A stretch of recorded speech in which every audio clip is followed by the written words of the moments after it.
میں بیٹھنا چاہتے ہیں، اگر وہ سیلاب زدگان کی مدد کریں تو اس کو اس اعتکاف سے زیادہ ثواب ملے گا۔ زلزلہ زدگان، سیلاب زدگان، بیمار، جو اس وقت مسلمانوں پر تکلیف آئی ہوئی ہے، اس تکلیف میں مسلمانوں کی جانی مالی دام درم سخن مدد کرنا، خدمت کرنا، کو بچانا، یہ اعتکاف سے بہت زیادہ ہے۔ میں یہ نہیں کہتا کہ اعتکاف نہ کیا جائے، اعتکاف ضرور کیا جائے، جو نہیں جا سکتے وہ اعتکاف کر لیں۔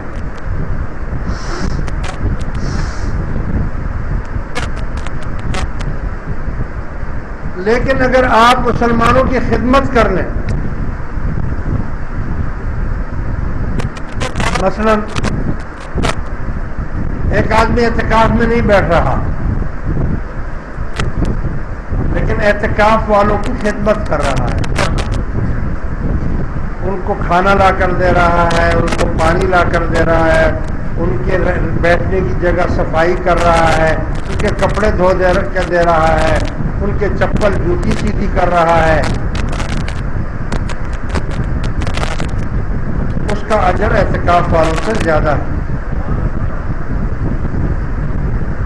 ایک آدمی اعتکاف میں بیٹھنا چاہتا تھا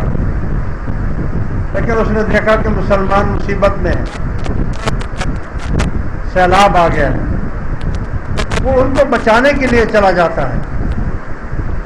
رضاکار کے طور پر جا کر کام کرتا ہے، اگر مال اللہ نے دیا ہے تو مالی طور پر بھی کرتا ہے، اگر نہیں تو جسمانی طور پر ان کی خدمت کرتا ہے،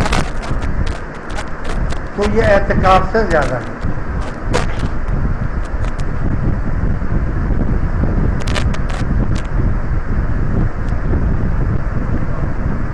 حضرت عباس رضی اللہ تعالیٰ عنہ یہ ایک حدیث مبارک ہے،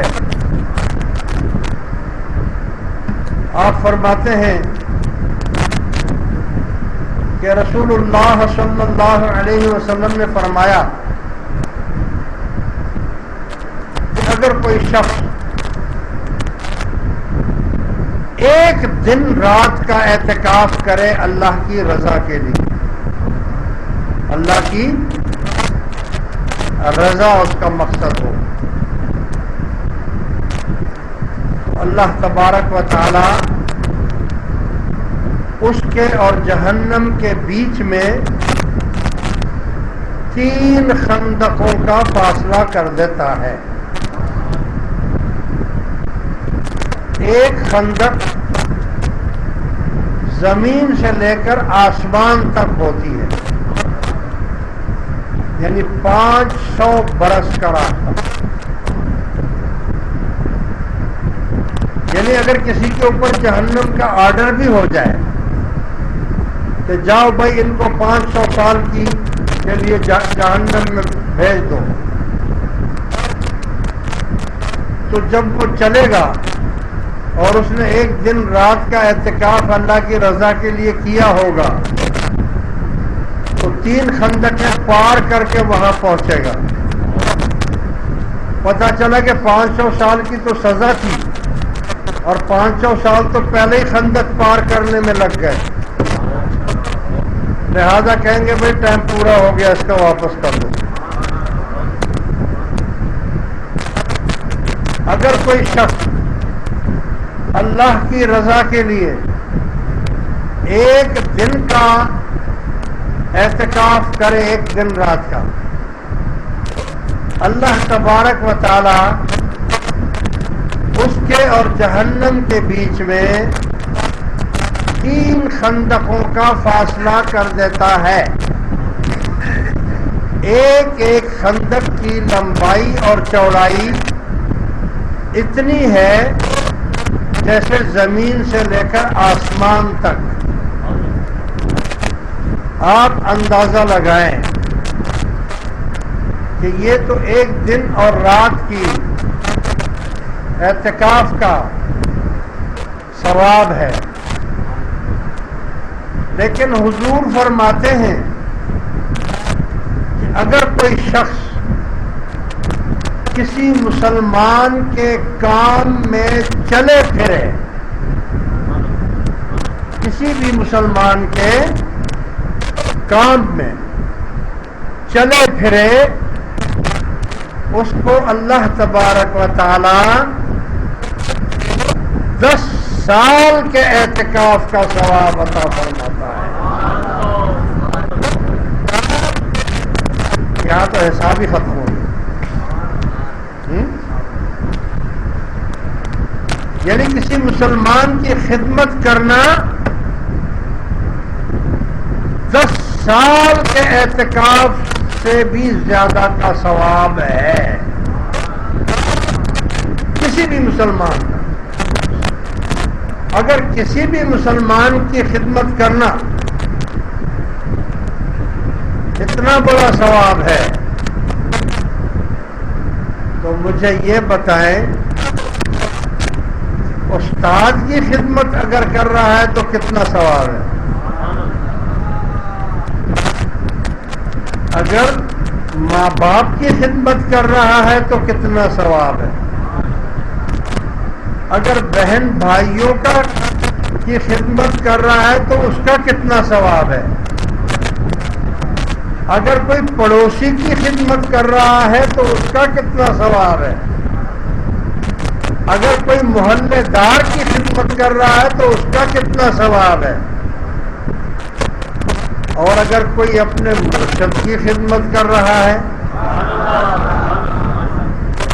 تو اس کو کتنا ثواب ملے گا؟ بعض بیچارے ٹائم ہی نہیں ملتا ہے ان کو ذکر فکر کرنے کا، کام میں ہی لگے رہتے ہیں، کبھی وہ لنگر کھلا رہے ہیں، کبھی پانی پلا رہے ہیں، کبھی صفائی کر رہے ہیں، کبھی جناب عالی وہ دسترخوان دھو رہے ہیں، کبھی دیگیں دھو رہے ہیں، کبھی برتن دھو رہے ہیں، کبھی جھاڑو دے رہے ہیں، کبھی دیواروں کی صفائی کر رہے ہیں، کبھی درختوں کو پانی دے رہے ہیں، کبھی کچھ کر رہے ہیں۔ کیوں بھائی؟ ان کو کچھ نہیں ملے گا؟ ہاں، اللہ کے پاس کمی ہے؟